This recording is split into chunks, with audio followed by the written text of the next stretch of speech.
Le Coran dit qu'Allah a révélé la Torah et l'Évangile. Sourate 3, versets 3 à 4. Il a fait descendre sur toi le livre avec la vérité, confirmant les livres descendus avant lui. Et il fit descendre la Torah et l'Évangile auparavant, en tant que guide pour les gens. Donc Allah a fait descendre la Torah et l'Évangile comme guide pour l'humanité. Bon à savoir, parce que je fais partie de l'humanité et que j'aime être guidé, j'ouvre donc l'Évangile. Et je trouve qu'il contredit le Coran sur les enseignements de base sur Jésus.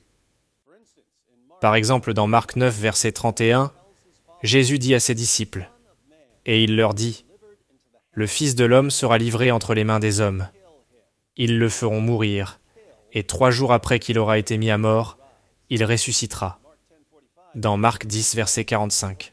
« Car le Fils de l'homme est venu, non pour être servi, mais pour servir, et donner sa vie comme la rançon de beaucoup. » La plupart des musulmans sont convaincus que ces versets, et bien d'autres de l'Évangile, contredisent ce que dit le Coran, dans la sourate 4, verset 157. Nous avons vraiment tué le Christ, Jésus, fils de Marie, le messager d'Allah. Or, ils ne l'ont ni tué ni crucifié. Mais ce n'était qu'un faux semblant. Et ceux qui ont discuté sur son sujet sont vraiment dans l'incertitude. Ils n'en ont aucune connaissance certaine. Ils ne font que suivre des conjectures, et ils ne l'ont certainement pas tué. Donc Allah dit qu'il a révélé l'Évangile. Mais les musulmans insistent sur le fait que l'Évangile que nous avons maintenant contredit le Coran. Quelle conclusion sommes-nous censés en tirer? C'est qu'Allah et Mohammed ne savent pas de quoi ils parlaient? Non. Nous sommes censés conclure que l'Évangile a été falsifié. Mais conclure que l'Évangile a été falsifié soulève des questions évidentes. Qui a falsifié l'Évangile? Quand l'Évangile a-t-il été falsifié? Où l'Évangile a-t-il été falsifié? Comment l'Évangile a-t-il été falsifié? Pourquoi l'Évangile a-t-il été falsifié? Vous pouvez poser ces questions à 20 érudits musulmans différents, et vous obtiendrez 20 groupes de réponses différentes. Et la raison pour laquelle vous obtiendrez 20 groupes de réponses différentes, de 20 érudits musulmans différents, est qu'aucun de ces érudits musulmans ne va au Coran pour trouver les réponses. Vous voyez, selon le Coran, personne ne peut changer les paroles d'Allah. Sourate 6, versets 114 à 115. Chercherai-je un autre juge qu'Allah, alors que c'est lui qui a fait descendre vers vous ce livre bien exposé? Ceux auxquels nous avons donné le livre savent qu'il est descendu avec la vérité venant de ton Seigneur. Ne sois donc point du nombre de ceux qui doutent. Et la parole de ton Seigneur s'est accomplie en toute vérité et équité. Nul ne peut modifier ses paroles. Il est l'audient, l'omniscient. Sourate 18, verset 27. Et récite ce qui t'a été révélé du livre de ton Seigneur. Nul ne peut changer ses paroles. Et tu ne trouveras, en dehors de lui, aucun refuge. Donc dans le Coran, Allah affirme que personne ne peut changer ses paroles. C'est pourquoi les érudits musulmans ne consultent pas le Coran, pour découvrir qui a changé les paroles d'Allah dans l'Évangile. Ils doivent se tourner vers leur propre imagination, et finissent par dire que l'apôtre Paul a falsifié l'Évangile, ou que les chrétiens au concile de Nicée ont falsifié l'Évangile, et ainsi de suite. Mais je suis là pour aider ceux qui manquent aux érudits musulmans. C'est que, si vous ignorez ce qu'Allah dit que personne ne peut changer ses paroles, et que vous affirmez, contrairement à ce que clairement Allah a dit, que l'Évangile a été falsifié, alors le Coran vous dit qu'il a falsifié. Permettez-moi de le répéter encore une fois. Le Coran déclare à plusieurs reprises que personne ne peut changer les paroles d'Allah. Mais si vous dites, malgré ce qu'Allah dit, que l'Évangile a en fait été falsifié, alors le Coran vous dit exactement qui l'a falsifié. Le Coran nous donne la réponse. Les érudits musulmans ignorent simplement la réponse du Coran à la question de savoir qui a falsifié l'Évangile. Et c'est là que j'interviens. Je vais vous montrer tout de suite qui a falsifié l'Évangile, selon le Coran. Pour résoudre ce mystère, je passerai en revue 7 faits. 7 faits qui pointent vers une conclusion inévitable. Voici les faits. Fait numéro 1. Le Coran déclare que Jésus était un messager d'Allah et un prophète de l'islam. La sourate 19, versets 23 à 33, nous dit que Jésus a commencé à prêcher la théologie islamique, étant un bébé. Et la sourate 42, verset 13, dit que Jésus a prêché le même message que Noé, Abraham, Moïse et Mohamed. Fait numéro 2. Le Coran déclare que Jésus a gagné un certain nombre de disciples qui étaient musulmans.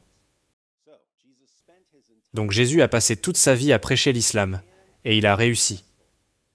La sourate 3, verset 52, et la sourate 5, verset 111, disent que ses disciples se sont convertis à l'islam.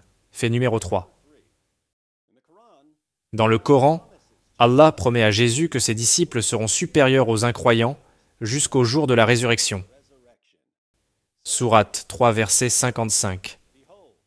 Rappelle-toi, quand Allah dit « Ô Jésus, certes, je vais mettre fin à ta vie terrestre, t'élever vers moi, te débarrasser de ceux qui n'ont pas cru, et mettre jusqu'au jour de la résurrection ceux qui te suivent au-dessus de ceux qui ne croient pas.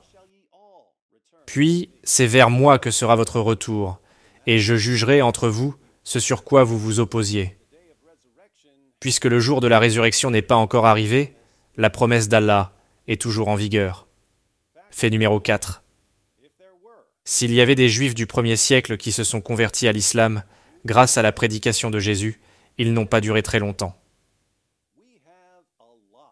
Nous avons beaucoup d'informations historiques sur les disciples de Jésus, mais nous n'avons aucune preuve que l'un d'entre eux ait cru à quoi que ce soit qui ressemble de loin à l'islam.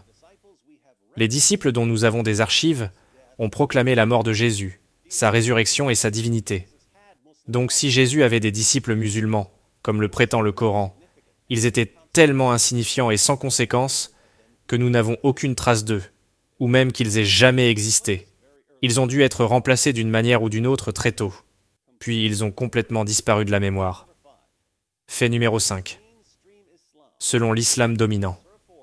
Allah, dans la sourate 4, verset 157, a utilisé le pouvoir de l'illusion pour tromper les gens, et les a convaincus que Jésus est mort sur la croix.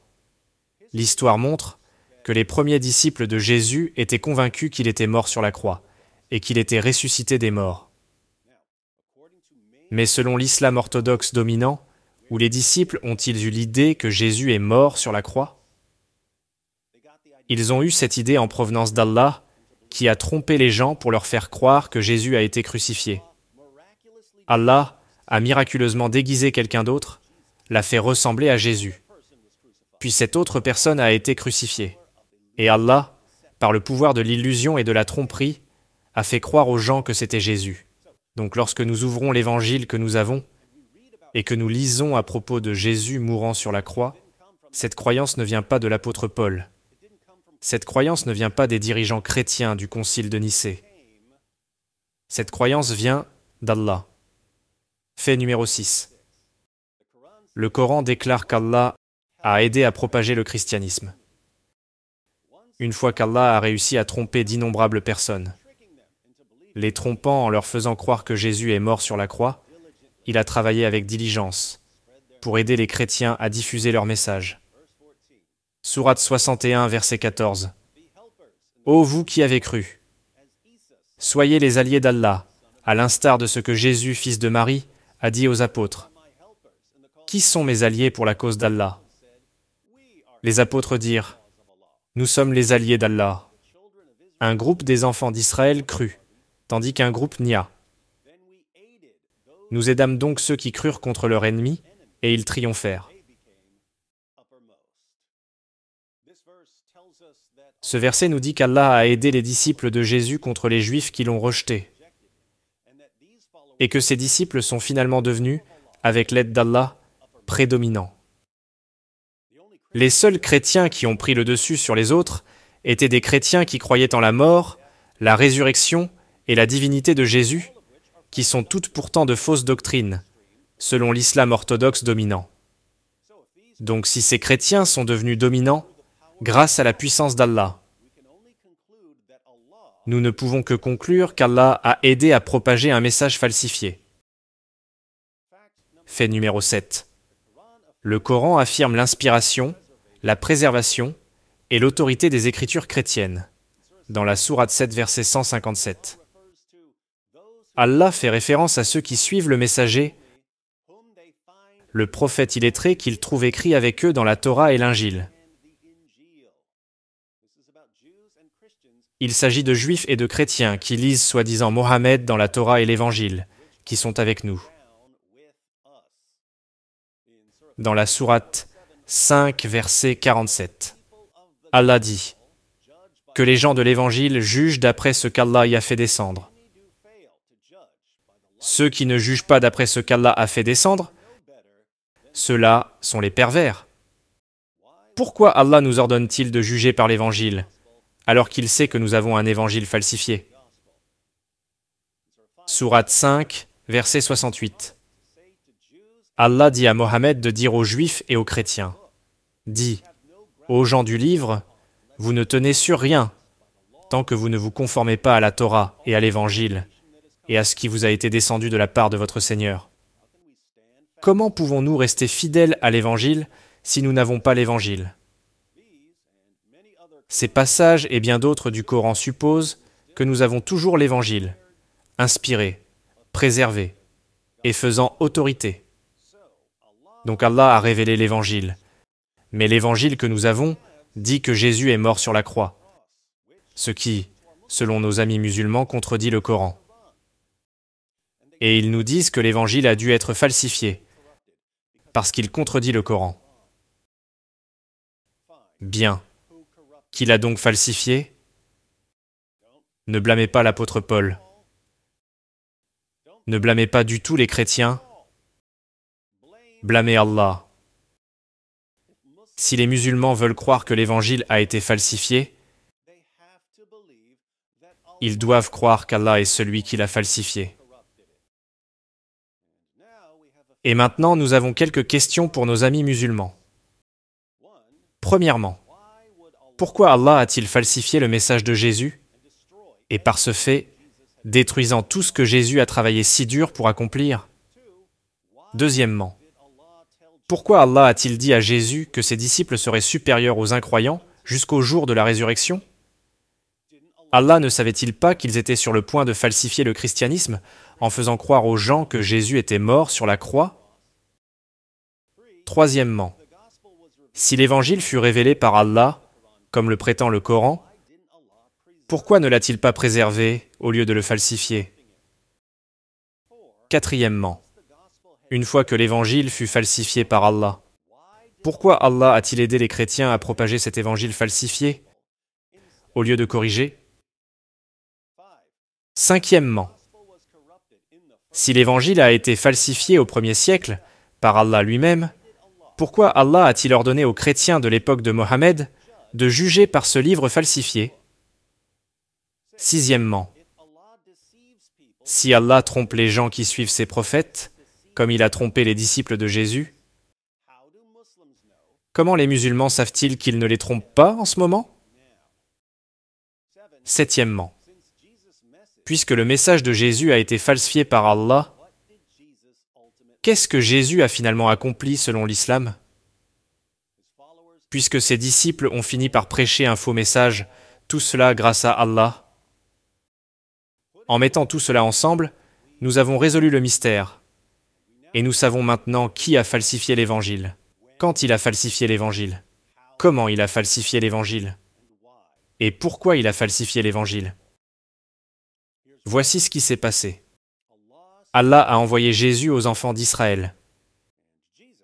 Et Jésus, grâce à sa prédication puissante et ses miracles étonnants, a gagné un certain nombre de convertis qui étaient musulmans. Allah a décidé d'enlever Jésus, mais il a promis à Jésus que ses disciples seraient supérieurs aux incroyants jusqu'au jour de la résurrection. Malheureusement, Allah a très vite oublié cette promesse. Et il a trompé les disciples de Jésus en leur faisant croire qu'il était mort sur la croix, donnant finalement naissance au christianisme et à un évangile falsifié. Puis Allah a oublié qu'il a falsifié l'évangile, et il a aidé les chrétiens à diffuser leur message jusqu'à ce qu'ils prennent le dessus sur ceux qui rejetaient Jésus. Finalement, Allah a révélé le Coran. Mais à ce moment-là, Allah ne se souvenait plus beaucoup de ce qui s'était passé. Alors il n'arrêtait pas de se vanter du fait que personne ne pouvait changer ses paroles. Et il n'arrêtait pas de dire aux chrétiens de juger par l'évangile que nous avons encore, et qui a été tragiquement falsifié par Allah lui-même. La seule conclusion que nos amis musulmans peuvent tirer de tout cela est qu'Allah souffre de démence depuis très très longtemps. Il a essayé, mais il ne se souvient tout simplement pas des choses qu'il dit, promet et falsifie. Si nos amis musulmans veulent adorer un Dieu qui ne souffre pas de démence et qui n'est pas un escroc cosmique, qui trompe les gens et sape le travail de ses propres prophètes et crée accidentellement de fausses religions, ils auront besoin de chercher ailleurs que dans l'islam. Si vous souhaitez voir un problème encore plus important dans l'islam, assurez-vous de regarder ma vidéo sur ce que le Coran dit vraiment à propos de l'Évangile, où je passe en revue chaque verset du Coran qui mentionne l'Évangile. Spoiler alerte. Il n'y a pas un seul verset dans le Coran qui soit en accord avec ce que disent les érudits musulmans à propos de l'Évangile. Pourquoi est-ce ainsi ?